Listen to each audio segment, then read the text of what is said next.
마지막 실검. 자, 먼저 읽어주실까요? 불러도 대답 없는 심야 택시. 네. 이게 사실은 굉장히 뜨거운 문제예요. 예, 오늘도 썸네일인데 일단 심야 택시 최근에 좀 택시 잡아보신 적 있어요? 저는 얼마 전에 이제 친구가 미국에서 잠깐 들어와 갖고 만났는데 네. 오랜만에 왔으니까 제가 또 10시 넘어서 만났거든요. 그렇죠. 그 그쪽 일정에 맞춰야지. 얼렁뚱땅 12시가 넘은 거야. 음. 또 걔는 또 시차 적응이 안 돼 있어서 말똥말똥해. 그러니까 내가 가잔 말을 못 하겠어. 그래가지고 거의 12시 반쯤에 이제 나왔는데 문제는 이제 버스 끊어지고 지하철 끊어지고 그런 상황이었어요. 근데 제가 택시가 너무 안 잡혀가지고 네. 그 블랙이라고 돼 있잖아요. 네. 모범 택시 네. 5만 원 주고 왔습니다. 10분 거리를. 그러니까 지금은 사실 이제 그 뭐 택시 앱을 통해서 많이들 이제 잡으시는데 그 앱도 거의 이제 심야 시간대는 먹통이 되는 경우가 많다. 그렇죠. 특히 갑자기 이제 오프라인 회식 자리가 이제 많이 생기면서 목요일, 금요일 저녁 같은 경우에는 택시 잡기 전쟁이 벌어진다고 그렇죠. 하거든요. 그래서 기본적으로 수요가 굉장히 많이 폭발하고 있는 추세다. 근데 지금 이제 통계를 보면은 공급, 이제 택시의 공급이 굉장히 줄어들고 있습니다. 그렇죠. 그래서 지난 5월 기준으로 전국의 택시 기사분들 수가 23만 9천여 명인데 이게 3년 전보다 거의 3만 명 줄어든 거라고 해요. 그래서 급감을 했는데 이게 저희가 잘 알다시피 급감한 이유가 있지 않습니까? 코로나 때문에 뭐 그렇죠. 코로나 거의. 때문에 오프라인 모임이 다 취소되니까 택시 탈 일이 없는 거예요. 그렇죠. 그러니까 수요는 줄었죠.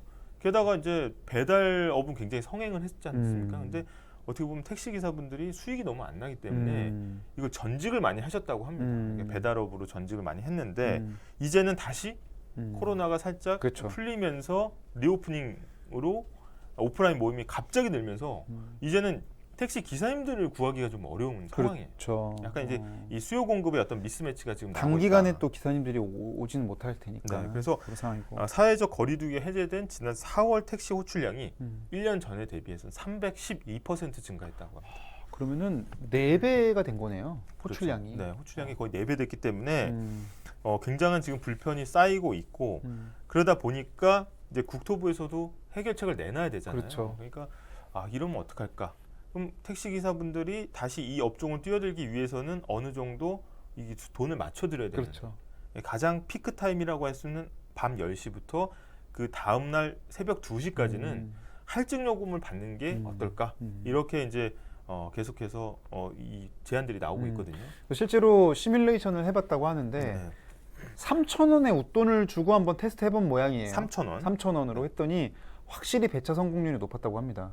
기사님들이 3,000원 더 받으면은 잡는 거죠, 콜을. 그래서 아마 그렇다고 해서 뭐 웃돈 사실 뭐 5만 원 주면 다 한다고 하겠죠, 사실은. 근데 그렇게 하면 또 물가에 부담을 줄 수 있기 때문에 그렇게는 못하고 일단은 아마 테스트가 3,000원이니까 그 정도 선에서 되지 않을까 이런 추측 기사들이 많이 나오고 있어요. 또 심야 택시 대리 기사도 불러도 안 와요. 이렇게 하셨고 꾸러기님도 최근에 그냥 택시 탈 생각으로 술 늦게까지 마셨는데 택시가 안 잡혀서 너무 당황했던 기억이 있다. 맞습니다. 그래서 여기 보면은 지금 호텔에 사람이 몰린대요.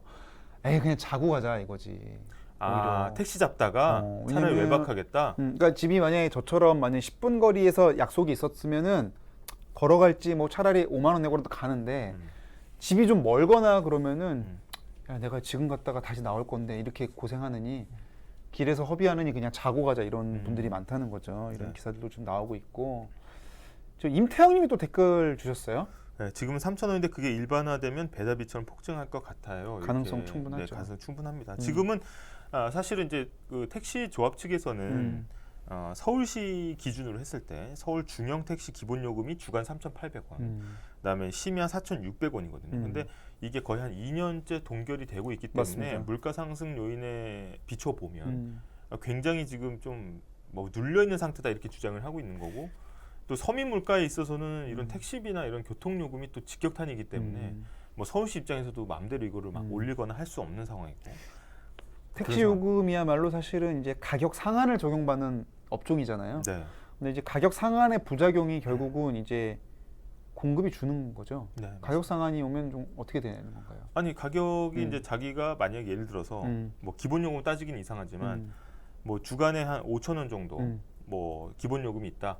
뭐 그러면 대충 이제 월수비 나올 수 있지 않습니까? 뭐 그 정도면 내가 그 시장에 뛰어들겠다고 하는 사람들은 가격이 3,800원 눌려 있으면 당연히 들어가질 않겠죠. 아예. 아예 공급 자체를 안 하는 거죠. 이 기사분들의 공급 자체가 줄어드는 약간 그런 부작용도 분명히 있습니다. 근데 또 정부 입장에서는 이거를 그냥 그러면 시장 자율에 맡겨서 뭐 마음대로 올려 하기에는 이 교통요금이 서민 물가에 차지하는 비중이 너무 크기 때문에 이 제도적으로 좀 눌리고 나머지 보조금을 형태로 지금 이렇게 하고 있거든요.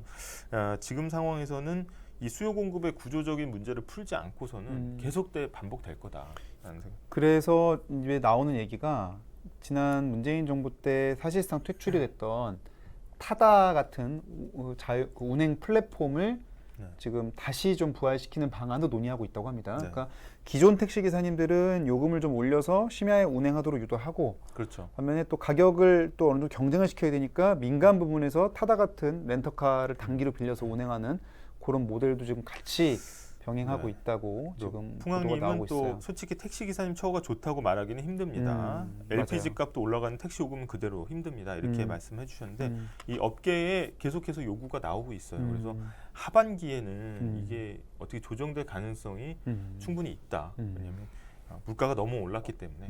네. 임태영님이 택시기사 자격 완화도 필요하다 봅니다. 제도적으로 한정된 자격증이 있어야만 가능하니까 뭐 이런 얘기 해주셨는데, 이게 사실은 또 쉬운 문제는 아닌 게 맞습니다. 이게 뭐 자산화돼 있어요. 사실은 맞습니다. 예. 택시 면허 같은 경우에는 실제로 좀 자산화돼 있기 때문에 이게 또 그분들의 또 생계 수단이고 이래서 좀 어렵죠, 사실은. 그래서 지난 정부에서도 그게 참 어려운 문제여서 결국은 타다 퇴출로 결론이 났었는데, 지금은 이제 근데 그때만 해도 이런 여론이 있었어요. 그래, 기사님도 힘들지. 뭐 이런 여론이 있었는데, 지금은 야, 우리도 힘들어.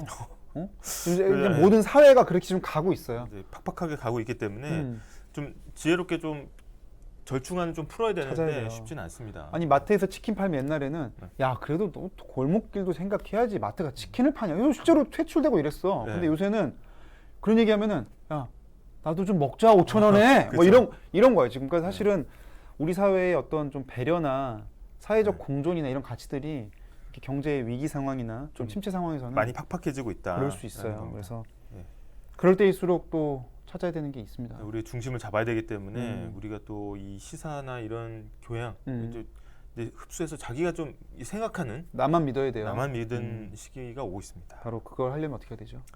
내 손 안에 작은 대학. 네, 딩딩대학에서 함께 하시면 되겠습니다. 그래서 저희가 실검 3개 한번 쭉 살펴봤습니다. 네.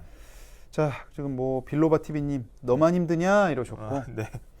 또 이 말도 하셨네요. 자율주행 시작하면 옛 얘기도겠죠 그러셨는데, 맞습니다. 뭐 이게 지금 이제 기사분들 수급이 굉장히 불안정하기 때문에 생기는 문제인데 뭐 자율주행 기술로 해결할 수 있지 않느냐 이런 얘기도 나오고, 근데 이게 진짜 상용화돼 가지고 도로에서 완전 적용되기까지는 조금 시간이 많이 걸릴 수 있습니다. 어제 국토부 발표로는 2027년 상용화를 목표로 하고 있습니다. 네, 완전 맞습니다. 자율주행. 네. 사실 그러면은 이제 플랫폼 기업이 엄청난 또 영향력을 발휘하겠죠. 네. 뭐 그냥 기계적으로 최적화해서 딱딱 배차해주면 자동으로 가서 탁탁탁 이동시키고 네. 그런 모델이 될 수도 있지 않나 싶고요. 네, 그래서 어쨌든 지금 완전히 해결된 게 아니라는 거죠. 그래서 국토부에서 심야 이 요금제를 도입을 추진하겠다라고 했는데 결국은 이게 사회적 합의가 있어야 사실 추동력을 받는 거기 때문에 시간은 좀 더 걸릴 수 있다라는 겁니다. 그래서 앞으로 이제 계속해서 목요일, 금요일 회식 때 많이 택시 잡기는 여전히 좀 힘들 거다. 그래서 아마 회식하시면 아마 택시 잡느라고 기다리시는데 한 3-40분 걸릴 거예요. 맞아요. 예. 그럴 때 이제 딩딩대학을 또 보셔도 되니까 기다리시면서 저희가 좀 같이 기다려 드리겠습니다. 빌로바 TV님이 결국 기승전 네. 딩딩이다. 딩딩. 네. 네.